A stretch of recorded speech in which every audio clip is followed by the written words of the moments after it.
Hello and welcome to day 9 of the 12 DIYs of Christmas with Sheer Stitchery. I'm Catherine Harris, and today I thought we would sew up some cute little stockings like these Scandi stockings that come on a nice panel. So let's get to it.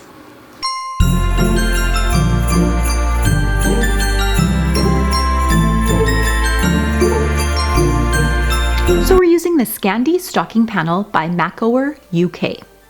So in this, you get a combination of 2 trees and 2 reindeers, both in the gray and the red palette that complement each other quite nicely.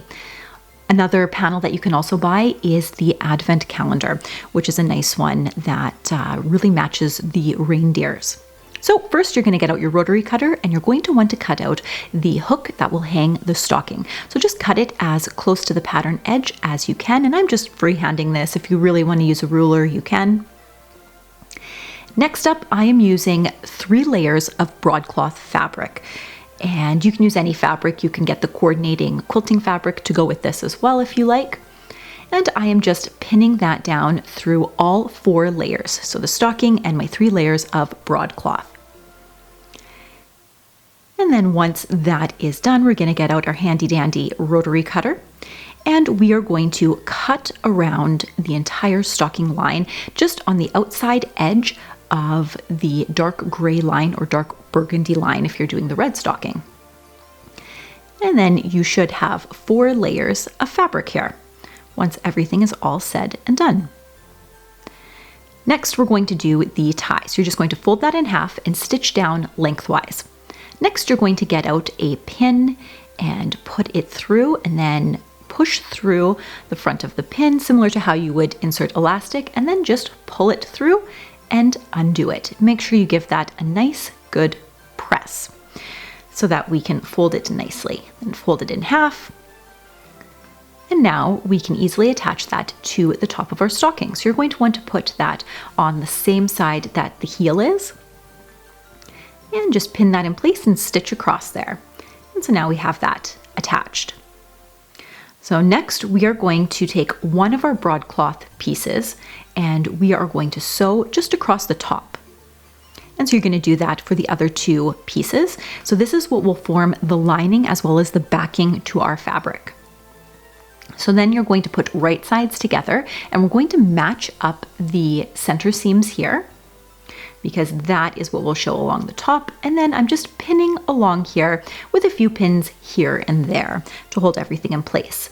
Leave an opening large enough for you to turn and stitch all the way around and making sure that you're stitching on the inside edge of that gray stitching.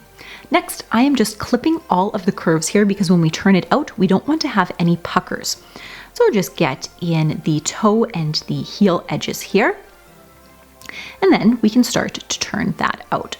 And when you're turning it out, make sure you are pushing nicely on the inside just to really poke out those toe and heel areas to make sure everything's turned out nicely. So we're going to give that a nice good press. And then we've got an opening, and then you're just going to stitch that by hand with a ladder stitch. If you'd like a tutorial on that, just let me know in the comments down below. And now we are going to put the lining inside of our stocking. So you just push that right back through and making sure that you're getting it right down into the toe and the heel edge. And then we're going to give it a nice good press. And it's ready for us to do some top stitching. So we're going to top stitch around the top. So because it's circular, we're going to take out our bed here. And then we're going to place it just on the corner because we're going to back stitch both at the beginning and the end. And it's nicer when you have it on that seam here.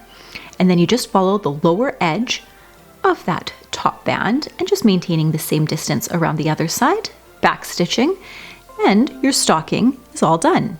Next, I wanted to add some cute little wooden gift tags. So I painted them with some chalk paint. And then you can add the individual's name or initial on the stocking. So I tied that on with a little bit of twine. And it's all ready to hang up on your fireplace mantle. Hi makers! Wasn't that a fun project? I just love the way these Scandi stockings look. And my favorite has got to be the reindeer here. Now, the next time I make them, what I think I'll do is I'll sandwich some quilt batting in between the layers and then quilt the front of the stockings. I think it'll make it just that little bit of extra special joy on Christmas morning. So if you like this video, please don't forget to give it a big thumbs up. And if you'd like to learn more about some sewing techniques and other DIYs, don't forget to subscribe to my channel down below. Merry Christmas, makers, and until next time, let's get our sewspiration on.